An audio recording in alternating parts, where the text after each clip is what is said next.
Assalamualaikum warahmatullahi wabarakatuh. Salam kepada seluruh mahasiswa jurusan sejarah semester 3 yang lagi sama-sama berjuang untuk kita semua. Yakni adalah Dr. Andes, Bapak Nang Cuhendi, MPD yang saya hormati. Dan insya Allah kami di sini kelompok 2 dengan saya Muhammad Furqon beserta kedua rekan saya yakni Ibu Keis beserta Ibu Lisna. Insya Allah kami di sini saya sendiri mewakili daripada teman saya yang berdua itu untuk menyelesaikan tugas yang telah Bapak dosen berikan kepada kami. Kami di sini membahas tentang Kesultanan Aceh dari masa ke masa. Insya Allah mungkin berangkat daripada sepintas letak daripada kerajaan. Letak kerajaan Aceh yang strategis yaitu di Pulau Sumatera bagian utara dan dekat jalur pelayaran. Pelayaran perdagangan internasional menyebabkan kerajaan Aceh sebagai kerajaan Islam mengalami masa kejayaan. Ini sepintas daripada letak kerajaan. Selanjutnya dilihat daripada aspek kehidupan politik daripada wilayah Kesultanan Aceh. Berdasarkan Bustanus Salatin tahun 1637 Masehi, karangan daripada Naruddin Ar-Rahimuri yang berisi silsilah Sultan Aceh dan berita-berita Eropa. Kerajaan Aceh telah berhasil membebaskan diri dari kerajaan Kediri. Kan raja-raja yang pernah memerintah di kerajaan Aceh itu sendiri. Next, yang pertama adalah Sultan Ali Mugyat Syekh. Beliau adalah raja kerajaan Aceh yang pertama. Ia memerintah tahun 1514 sampai dengan 1528 Masehi. Di bawah kekuasaannya, kerajaan Aceh melakukan perluasan kebebasan daerah yang berada di daerah Daya dan Pasai. Bahkan melakukan serangan terhadap kedudukan bangsa Portugis di Malaka dan juga menyerang kerajaan Arab. Yang selanjutnya ini dibawahi oleh Sultan Salahuddin. Setelah Sultan Ali Mugyat wafat, pemerintah beralih kepada putranya yang bergelar Sultan Salahuddin. Ia memerintah tahun 1528 sampai dengan 1537 Masehi. Selama menduduki tahta kerajaan, ia tidak memperdulikan pemerintahan kerajaannya. Keadaan kerajaan mulai goyah dan mengalami kemerosotan yang tajam. Oleh karena itu, Sultan Salahuddin digantikan saudaranya yang bernama Alauddin Riayat Syekh Al-Qahar. Itu dia. Next. Selanjutnya adalah di bawah naungan Sultan Alauddin Riayat Syekh. Sultan Alauddin Riayat Syekh memerintah Aceh sejak tahun 1537 sampai 1568 Masehi. Di bawah pemerintahannya Aceh berkembang menjadi bandar utama sejak Malaka direbut Portugis. Mereka menghindari Selat Malaka dan beralih menyusuri pesisir barat Sumatera ke Selat Sunda, lalu terus ke timur Indonesia atau langsung ke Cina. Tuh. Selanjutnya Sultan Iskandar Muda. Pemerintahan Sultan Iskandar Muda menandai puncak kejayaan kerajaan Aceh. Ia naik tahta pada awal abad ke-17, menggantikan Sultan Alauddin Riayat Syekh untuk memperkuat kedudukan Aceh sebagai pusat perdagangan. Ia mempelopori sejumlah tindakan sebagai berikut.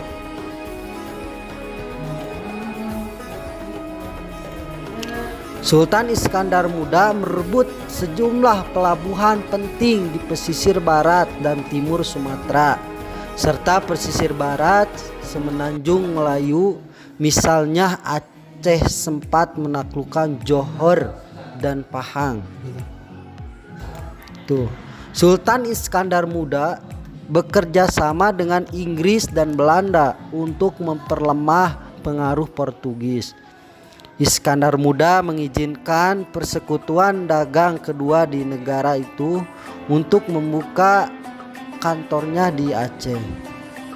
Selanjutnya, pada masa Sultan Iskandar Muda, kerajaan Aceh mengalami peningkatan dalam berbagai bidang, yakni dalam bidang politik, ekonomi, perdagangan, hubungan internasional, lalu memperkuat armada perang, lalu serta mampu mengembangkan dan memperkuat kehidupan Islam di masanya. Ia mampu menguasai Pahang tahun 1618, daerah Kedah, dan 1619 serta 1620, di mana daerah tersebut merupakan daerah penghasil timah. Bahkan di masa kepemimpinannya, kerajaan Aceh mampu menyerang Johor dan Melayu hingga Singapura sekitar tahun 1613 dan 1615. Ia pun diberi gelar Iskandar Agung dari Timur. Selanjutnya, di bawah naungan Sultan Iskandar Thani, Sultan Iskandar Thani lebih memperhatikan pembangunan dalam negeri daripada politik ekspansi.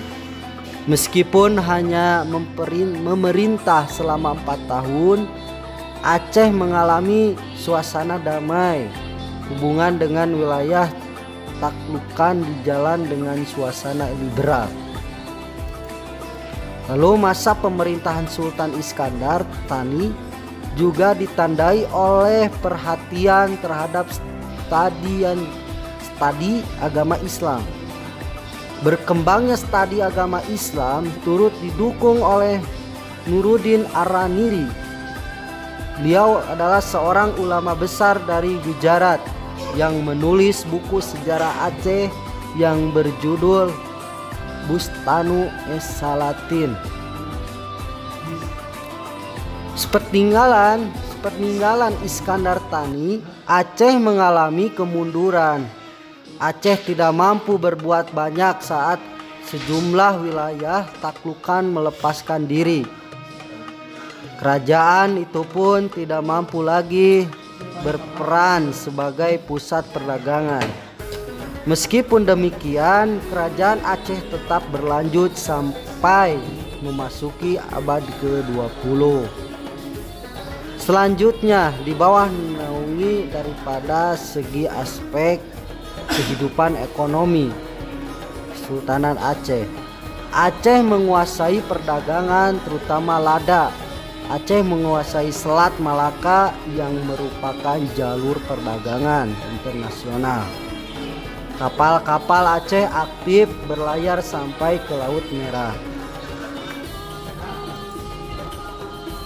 Lalu dilihat daripada segi aspek kehidupan sosial. Di Aceh berkembang sistem feodalisme dan ajaran agama Islam. Kaum bangsawan disebut golongan Teku, sedangkan kaum ulama disebut golongan Tengku. Namun antara kedua golongan masyarakat itu sering terjadi persaingan yang kemudian melemahkan Aceh itu sendiri. Lalu dilihat daripada segi kebudayaan, dilihat daripada bangunan dan bentuk daripada bangunan-bangunan seperti tempat ibadah atau tempat-tempat alat-alat yang digunakan perkakas itu masih banyak yang tradisional dan masih terjaga hingga detik ini. Next. Dan dilihat daripada yang terakhir, penyebab kemunduran kerajaan Aceh. Yang pertama, setelah Sultan Iskandar Muda wafat tahun 1030 tidak ada raja-raja besar yang mampu mengendalikan daerah Aceh yang demikian luas. Jadi ini yang pertama daripada awal mula kemunduran kerajaan Aceh itu sendiri, diawali dengan Iskandar Muda yang wafat pada waktu itu. Yang kedua, timbulnya pertikaian yang terus-menerus di Aceh antara golongan bangsawan Tengku dengan golongan utama Tengku. Jadi bergejolak perselisihan terus-menerus di wilayah Aceh itu sendiri antar golongan. Dan yang terakhir adalah alasan kemundurannya kerajaan Aceh itu adalah daerah kekuasaannya banyak yang melepaskan diri. Jadi wilayah taklukannya banyak yang melepaskan diri dari kekuasaan Kesultanan Aceh itu sendiri.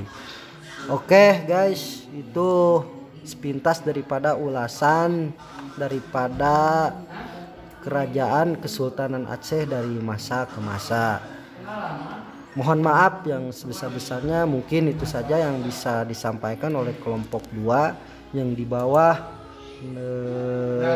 kelompok saya sendiri Muhammad Furqon beserta teman saya, 2 teman saya yakni Bu Keis beserta Bu Lisna. Satu kali lagi mohon maaf yang sebesar-besarnya. Ini adalah sekedar mereview kembali informasi yang saya dapatkan daripada sumber-sumber lain yang sudah tertera di Google maupun di YouTube. Hari ini kita sudah membahas materi tentang Kesultanan Aceh dari masa ke masa. Baik, itu dia pembahasan dan penjelasan tentang sejarah Kesultanan Aceh. Mudah-mudahan dapat menambah wawasan dan pengetahuan kita. Terima kasih. Wassalamualaikum warahmatullahi wabarakatuh.